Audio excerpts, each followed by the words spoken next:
Well, that brings us to our weekly feature where we look at the biggest stories of the past 7 days. And of course, one of those big days being Wednesday, where not only did we see the budget being presented or tabled by the finance minister, but we also did see an important meeting that was watched the world over between US President Donald Trump as well as South African President Cyril Ramaphosa, both of them bringing their teams into the Oval Office, and it is still a talking point as we wrap up the week. So joining us to give us perspectives is political writer and commentator Ibrahim Harvey, international relations expert Aisha Kaji, South African National Editors Forum Deputy Chairperson Chamano Makado, as well as social commentator Kondile Ketama. Guys, thank you so much for speaking to us.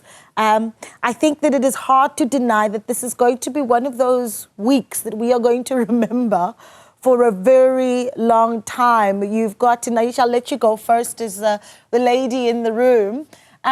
You've got the presidency minister there, Kumbuzo Nchabeni, saying the meeting went as planned. I've heard different views from so many people depending on who you're speaking to, but where South Africa manages how it's seen on the global stage, did it go as planned from your perspective? I think it probably went as planned from the presidency's perspective. It was, I think, widely hailed by commentators outside South Africa as being a win for the South African president, who kept his calm despite provocation, despite attempts at an ambush by Mr. Trump, that showing off the video of so-called graves of white farmers, and the brandishing of news clips, among which was a news clip dating back to the DRC and not South Africa at all. All of those kinds of things really, in the face of that kind of aggression and overt aggression from Mr. Trump, we saw quite statesman-like behavior from President Ramaphosa. I think that was certainly planned. Also planned was the delegation Mr. Ramaphosa took with him quite strategically, while myself and perhaps other commentators in South Africa don't sit too comfortably with the number of white people who dominated that conversation. It was strategically perhaps a good move on President Ramaphosa's part, reading what Mr. Trump was likely to do and bringing in the very people who perhaps could most quickly, and in Mr. Trump's case, most impressively, derail the message that Mr. Trump was trying to put out there, which was that whole, widely debunked narrative of a white Afrikaner genocide in this country. Yeah. And certainly Mr. Rupert helped to debunk that. And of course, having the golfers in the room, given Mr. Trump's fondness for golfing, also helped to bring the sort of the seriousness of those allegations down a notch or so. So perhaps, a good move by the president, although, as I said, it didn't sit very comfortably with me. It didn't sit very comfortably with many other people 30 years after the end of apartheid to see so many white people dominating that conversation. That's an interesting take, and I want to analyze that a little bit later, because that has been one of the bones of contention from some South Africans around the white voices, the golfers, the Johan Rupert in the room, and we'll get into that in a moment. But Kondile, let me let you take over here, because as a social commentator, but also someone with a keen eye, yourself operating in government communications, did we come out smelling rosy this week? Well, I can say we came out really triumphant, given the history of visitors into the White House. Remember, the Oval has this tendency that when you are coming out of it, you'll be dressed down by the chief. So much as there are different views on this visit by a South African delegation led by the president, but I do not think that we were really undressed. Yes, on the side of the U.S. Chief, you could see that the onslaught was choreographed. Yep. The videos, the clips, and so. But I think the president was showed tenacity, and he really contained himself and still engaged. And one can think about the recent case of Zelensky as to what happened. And I think even though we may not necessarily be happy about the after effects, or especially on media, social media, but I must say the president did provide leadership. He kept calm despite the man's intention of really trying to. I mean, everybody who goes there is being ridiculed, and the president put his message across. And we came back not necessarily victorious, but still dressed up and can still face the South African. I'm guessing when you say dressed up, you mean our dignity is still intact, I'm going to assume. Exactly my point, Yeah. Naledi. Yeah, thank you for that, Kundile. Dr. Harvey, your thoughts on it? I mean, Aisha brings up the point around the sort of voices that were able to speak in that meeting, but not just what they meant for, I suppose, the optics of what we look like from a political point of view, when you do have, you know, the golfers, and of course the understanding there is that they were invited and were really at the behest of President Trump. But the likes of a Johan Rupert in that conversation, what that has meant as well when he's talked about the various political formations in the country, what that says to the world and to Trump, to have a businessman talk about, you know, some political parties and how they've coped in the Western Cape versus, you know, an international relations minister who's previously had relationships with the man that you see in that video. The political optics created in that meeting. Yes, Naledi, you know, honestly, you know, I listened to the minister and I listened to Ramaphosa himself briefly appraise, you know, the prospects, what happened at that meeting. I really think it's political speak, you know, it's, I've seen so many overtones of an overlord kind of colonial relationship between the United States and South Africa. I am absolutely certain that much of the comment so far ignores the background to in fact, Trump taking office. And really, there are huge issues, you know, Israel, the Palestinian situation, that is the background, South Africa taking Israel to the International Court of Justice, a whole lot of background material that is informed. This is an absolute fabrication about the white farmers, you know. I have no sympathy, Naledi, to be honest with you, with those 49 farmers that went. In fact, if you really look at what has happened to Section 25 of the Constitution has not even been implemented. It was Malema and the EFF that in 2015-16 drew attention in Parliament to the land question. So the white farmers, there has been obviously killings and murders on the farms, but the Expropriation Act has never been implemented. And it's a very fertile reactionary imagination of Trump that informs his assessment. I mean, look at that dramatic presentation of footage and news clips, you know. I mean, it's an absolute fallacy. And the fact that, you know, this was doing the rounds in the media before that meeting, and that he was not convinced, you know, and did all that he did to actually try to vindicate their belief that there was a white genocide here, you know. I mean, just left a bitter taste in my mouth. I was not impressed at all, to be honest with you. I don't know what ultimately will be the trade deals that might emerge out of this meeting. I don't think it has yet been exposed. But politically speaking, really, I was not impressed. I don't think South Africa left that meeting, and Ramaphosa in particular, with, you know, feeling good and positive about the outcomes of that meeting at all. I think Trump basically got his way in many ways, you know. If you look at the comments globally, in fact, by commentators and analysts, I think South Africa, you know, didn't do well, you know, at that meeting. Other commentators might differ, but I believe this is not the end of it. I think South Africa's in for a stormy relationship with the United States, and we have to see what the trade details are subsequent to that meeting. Yeah, you know, afterwards, obviously, you've got official lines coming from the presidency saying that, you know, we achieved what we intended to in that meeting. But if you watch what came after the meeting, and I'm talking now the conversation in the media, and Chaman, and this is where I'll bring you in, sir. You know, just the sort of debates that we were able to see on American media platforms. Of course, those videos circulating quite a bit here in South Africa. One journalist, for instance, of EWN-CD, Madia, needing to defend the stance of South Africa. And it raises the questions around just how much fact-checking there really has been about who we are and what's going on in the country.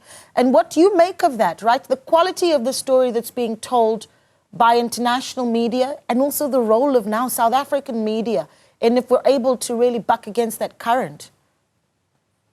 No doubt about it, Naledi. I think issues around misinformation and disinformation are continuing to be a challenge, and something that we must guard against very seriously. Obviously, it's not a problem only for South Africa, but it's a global problem. But if you look at what has now transpired with this particular story, Trump obviously sitting there, pulling out files, and what turns out now to be pictures of graves somewhere in the DRC. That alone, it tells you there's certainly a problem. But yes, you do touch on the statements, or rather the interview done by one of the South African journalists, Tsidi Madia. And I think Tsidi's interview, for me, it was really, really important, because somebody really needed to put it out there, categorically so, to say there isn't any white genocide in South Africa. And I know that many of the journalists who were in the room, Zianda Ngcobo, for example, asking President Trump about what will it take for you, Mr. President, to believe that there's no genocide in South Africa. And really, one really wanted to hear from him. And I know that President Ramaphosa was, the one to sort of answer that question. And I can understand why he probably did that, perhaps maybe from a strategist point of view, to really try and cool down the temperature, because you don't want a situation where the meeting collapses even before you can even begin with those talks. But it's quite important to put a very strong message out there. People really have to know that this is all fallacy. There is no white genocide in South Africa. The land expropriation bill we're talking about, nothing has been implemented at this point. But I think it will take a much more concerted effort from a South African's point of view to make sure that this story, it's rather the message is communicated globally, as we have seen. But otherwise, we're living in very different and difficult times, Naledi, because for a president to sit there and believe that there is genocide in South Africa, I cannot believe it. Yeah, there's so much to talk about, and we're going to open up the lines and take calls on the other side of this short break. 010-594-6010, or send us a WhatsApp on 072-110-5584. Of course, on the back of that meeting in the Oval Office, now a big talking point where even parties such as the EFF have started to speak up about it. That draft policy looking to ease BEE regulations to allow for Starlink to operate in that country. What do you make of that? Is that a positive outcome? What does it say? And certainly red flags or green flags that you see there. Get in touch with us. We'll continue with our panel after this short break. Stay with us. Welcome back. You're still watching Newsfeed PM, the late edition with myself, Naledi Moleo. We continue to look back on the week that was, of course, one of the big stories being the outcomes of that meeting in the Oval Office. One of those quite likely being the future for Starlink in South Africa, with draft policies looking at easing BEE regulations. We have our panelists with us as well to comment on that next up. But we're taking calls as well, 010-594-6010. Or send us a WhatsApp on 072-110-5584. Moses is in Potchefstroom. Moses, good evening. Good evening, Naledi. How are you? I'm well, sir. Talk to us. Yes. Well, good evening to your panel as well. It has been one roller coaster week. Sure, absolutely, yeah. Yeah. The meeting for me didn't go well. Why? As, the president didn't actually get the ideas of what is happening with our constitution now in South Africa. Remember, the law is not yet a law, actually.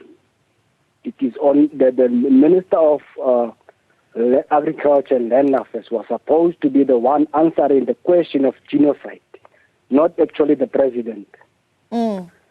And then the way in which Mr. Trump was doing things there, it actually was having a show to all the people that the Oval is a movie, it's just a circus, not actually where you're going to debate issues around in global misunderstandings or what. But in actual fact, the president, for me, I won't say he did well. But the national priority has to be the first one, whereby whites are not being harassed. There's no genocide in South Africa. Even if there was any other thing that was there. Yeah. It was all about bring my friends so that we can have a cup of tea and then enjoy ourselves there. Because the president can play golf, Minister Rupert can play golf as well. Obviously, it was about the golf day. Okay. Yeah. All right. Moses saying the priorities of the nation needed to be put first. Alfred is calling in from Ekurhuleni. Alfred, good evening.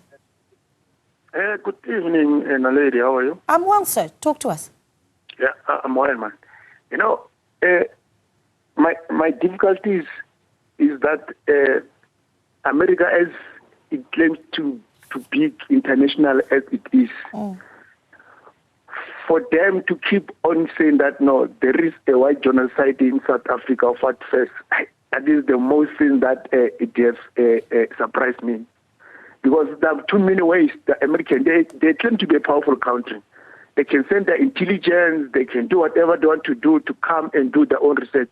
But they speak on something that is not existing at all, to claim that there is a genocide in South Africa. And one of my observations about the current president of USA, without any contradiction, I think Donald Trump is just a racist person. Okay. All right, Alfred. Yeah, thank you so much for, your views. And this is one of those discussions where, of course, the views are going to be quite different, depending on the perspective that they're coming from. But let's get into the outcomes. Aisha, I see you laughing a bit there, but let's talk about where we are right now. Because at the moment, you've got this discussion around Starlink. And perhaps if you allow me to just throw two questions at you. What you make around the steps being allegedly, reportedly taken to have this draft policy now to ease BEE regulations for Starlink to come in. I mean, what you make of that and what it says to the world about how we view our own policies when it comes to multinationals, if that's one thing. And I know I'm throwing a lot at you now. But just I need to squeeze it all in the interest of time. Hard to overlook how on Wednesday in that meeting, a matter before the ICJ, not given any attention. Right. I think Mr. Ramaphosa went in with a very transactional kind of intent to this meeting. And that was captured very well in when Mr. Rupert said, he explained that, the so-called white genocide was actually part of a far broader pandemic of crime experienced by all South Africans, not just white South Africans. And then he revealed his own hand, as Melanie Peters has written this week. He quite masterfully endorsed Starlink, saying that the Starlink technology should be used in South African police stations, right? Now, while that is amusing from an optics point of view, and that he deflected the conversation in that way, etc., it does raise the specter of another kind of state capture in this country, not the crude kind of state capture we saw under the Zuma administration with the Guptas, but a more nuanced, perhaps more subterranean type of state capture, when a billionaire like Mr. Rupert is so close to power that he is invited into a meeting like this, which is then endorsing his own, affiliations with technology such as Starlink, his investment in MTN, etc., etc. It is not, he didn't go there as a philanthropist. He didn't go there primarily as a South African, proud of the country, etc. He went there as a businessman as well. But it does raise some interesting questions for us here, particularly in the context of the bending of the BEE laws, or the so-called changing of them to bring in international, multinational interest. And that is, again, part of the stated aim of the government of national unity. But that meeting itself did not actually show that government of national unity acting as a united government. We saw, the DA delegate there, the Minister of Agriculture, basically kowtowing to Mr. Trump, basically saying, well, we need you in order to prevent us from being taken over by somebody like the EFF. We need you as a kind of, response, if you will, to Mr. Malema's kill the Boer rhetoric. It's all very, very closely tied up, this nexus of politics and economics, and we should really start to unpack it and see it for what it is. Will it actually be beneficial for the majority of South Africans if the BEE laws are bent to accommodate, the incomers such as Starlink? Or would it be more beneficial to make broader spectrum available to existing companies in South Africa who do abide by the BBE laws and restrictions, if you will, but ultimately aimed at a broad-based empowerment of all our people, then bending the laws for those who perhaps would not want to, because of their own racial rhetoric, as I think it was Alfred who called in, said, and their own agendas, would not want to abide by those ownership, the equity requirements, etc. What will they really bring to the table, as it were, that would benefit many South Africans as opposed to a few already very privileged South Africans? Yeah. I mean, this is, do you want to look at the ICJ matter quickly? Your thoughts on that? That was, because there was a great expectation, Aisha, that perhaps at the heart of this meeting that we were going into in the Oval Office was going to be to tackle the Israel-Palestine issue, and it did not come up. It was the elephant in the room, Naledi. It was the one issue that South Africa was not going to bring up unless the US brought it up, and neither party did, because it is very, very clear that at least a large portion of Mr. Trump and his administration's antipathy towards South Africa, the kicking out of Mr. Rasool, the rhetoric that's been used from the withdrawal of aid to the rhetoric around the so-called white genocide, etc., much of that has its roots in South Africa's stance on Israel, South Africa bringing Israel to the ICJ, and Mr. Trump attempting to bully South Africa out of that stance, or at least to moderate its stance, which South Africa has very courageously refused to do. So certainly Mr. Ramaphosa going there with trade deals, with, as I said, a transactional mentality, if you will, supported by the people he surrounded himself with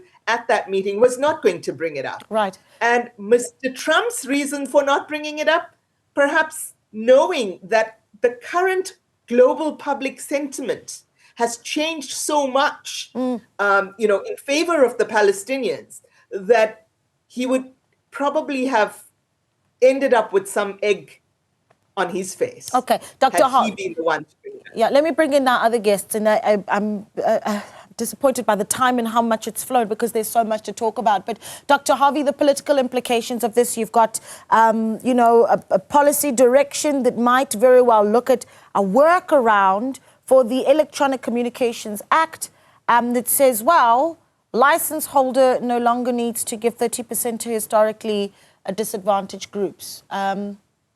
What do you think that the conversation would look like in South Africa with the various political parties, Dr. Harvey? Yeah, look, I think you must separate the BE thing. I am a fierce critic of BE, but for this debate now, I think it's important to recognize that there's a strategy at work, it seems. And the DA itself, the minister is a DA member, seems to be supportive of Trump seeking really a business opportunity, Colleen Makubela, on this very platform, about an hour or two ago, very, very cogently explained why, in fact, this Musk business with Starlink is unnecessary, that there is the technological capability in this country to secure, extended coverage, rural areas, for people who don't have internet. So it doesn't seem it's very convincing. And I think that the minister is going to struggle, really. I think there's going to be a successful legal challenge because the act enjoys dominance and power over any regulatory framework, and especially regulations that seem particularly fashioned around facilitating Musk and his business in South Africa. And I really hope that indeed, and I think it's going to happen, that they're going to lose this case in court, and the legal challenges that are in the offing now. Yeah. Chabano and Kondile, I have not forgotten about you, I assure you. We're going to take a short break. When we come back, I want to hear your final thoughts as well on the other side of this. Do stay with us. We're back in a moment.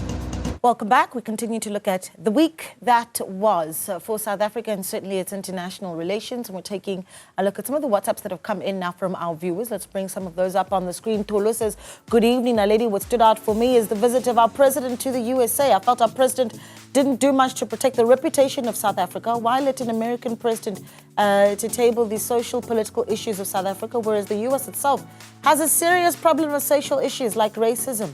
I think the president went just to give President Trump more power over South Africa. Tolu, thank you so much for sending in that message. Tuli says, Naledi, I'm glad that this has been a moment that we hear what the world says about SA genocide. Thus far, I haven't heard any international commentator believing this story, and that's been an actually, Tuli, thank you so much for that. A really interesting sort of thing to observe over the past few days, how the international community has commented on the issue of a genocide. Kondile, just as we close off, and I want to hear your final thoughts on really what we do next. Of course, your thoughts on Starlink, a policy workaround, an easing of BE regulations. And perhaps you might very well think that this is an investment that we need. Where do you stand on it? Well, Naledi, much as the president withstood Trump's bizarre ambush, most of the South Africans that I've engaged with, they are not necessarily impressed, in a sense that what was key into that meeting of dealing with the white supremacist investment in South Africa did not come out clearly, unless maybe there's something that we are not aware of that happened behind the scenes. Because what we can comment on, it's what we see on cameras and so. But the real meeting issues are better known by those who participated. But on the Starlink thing, if you look at the participation or activities of Starlink, they've always been in South Africa. They've always been doing business in the continent. But what frightens the society is that this meeting a representation of the country with the US in terms of investment and so, or was it a transactional meeting? And I think the earlier speaker did try to pick on that, to say, well, what we get from the surface is that this was a bit of a transactional type of a meeting. What is critical and interesting about South Africa is that there are no shots, there are no double-ups, to use the township slang, into some of these things. Meaning, I've looked at the comments made by the chairperson of the Portfolio Committee of Communications, Ms. Kusela Diko. Clearly, the minister will have to come and brief the portfolio on what he has set out there as to whether it's within his purview or it's out of his purview. And that for me is very critical. But moving forward, you can see that this is the beginning of a long journey. Yeah. Because if you look at the views of most South Africans and what has transpired, really it tells you that it's going to be quite a long journey, and this matter is going to stick with us in the newsrooms. It really is, and Chamano, perhaps you can take it from there. It is going to stick with us in the newsrooms, and then we're going to be watching the next steps for Solly Malatsi. He's in quite a difficult position. I mean, as SANEF in the media, what would you say to him? No, most certainly it's going to stick with us for quite some time.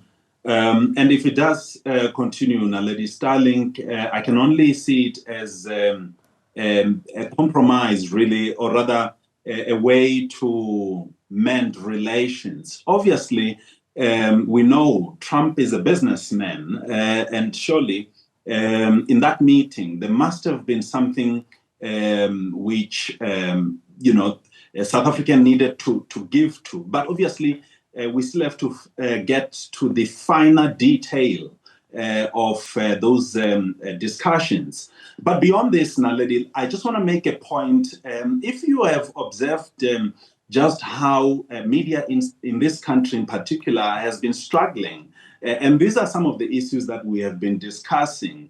You have, those publications that have now, migrated now into digital. In other words, they are no longer printing as it was the case for some. Now, in the main, most of these challenges are coming from big tech. And those names, we can go into them, but just in summary, what we are faced with is a situation where there's no more revenue in South Africa. And as a matter of fact, you have publications either closing down. So in the context of the discussion around Starlink, I think we have to do a little bit of introspection. We really have to do this as a country and begin to ask really some critical questions. What are we left with when these companies come into our shores? What is left for South Africans? Yeah. And this has always been a challenge, but it will be really interesting to watch and see what happens as to what are going to be the next steps so far as Starlink is concerned. Yeah. We'll be keeping you updated, of course. But so a few of our callers have been quite patient on the line. They're Emmanuel and Albert. And Emmanuel, good evening. Good evening. How are you? I'm well, sir. Talk to us, and thanks for calling. Fine, thank you. Lady, I just wanted to add a bit of what colleagues have said. The bigger picture that some of us will not sort of understanding is that some of the people who are speaking, we have to agree that not all of us accept DEE. Whether blacks or white, there are some things that needs to be changed. However, I want to add that the bigger picture of what President Trump was trying to do, people haven't located the starting point and the end. The gentleman knows that the economic power of South Africa is in the hands of white people. If he can remove them from this country, he will quietly degrade and bankrupt or break down the superpower of Africa. He knows he cannot go to a black other country that is not strong like South Africa. So he has to look at the head. As people say, if you want to kill a snake, you start from the head. So the gentleman knows very well that let me go to South Africa, What is the strategy? Remove the people who had got the economic power by giving them asylum or what. That is the end game of the gentleman. But I'm so proud of our president and all the delegates who went there to show to the men to say you are being fed with unfortunate, not to say lies, maybe wrong information. Thank you, Naledi. Thank you so much, Emmanuel. Appreciate your input. Praisewell is in Johannesburg. Praisewell, good evening. Praisewell, good evening. Are you there? Okay, we've just lost a Praisewell, but that is, of course, where we'll close it off. And thank you so much to our panel. An ongoing discussion and one that could continue for a while. But as developments come in, I'll come knocking for more of your commentary. Dr. Ibrahim Harvey there, political analyst. Aisha Kaji, international relations expert. Gondile Ketama, social commentator, as well as Chamano Makadi, who is South African National Editors Forum deputy chairperson and journalism lecturer at TUT.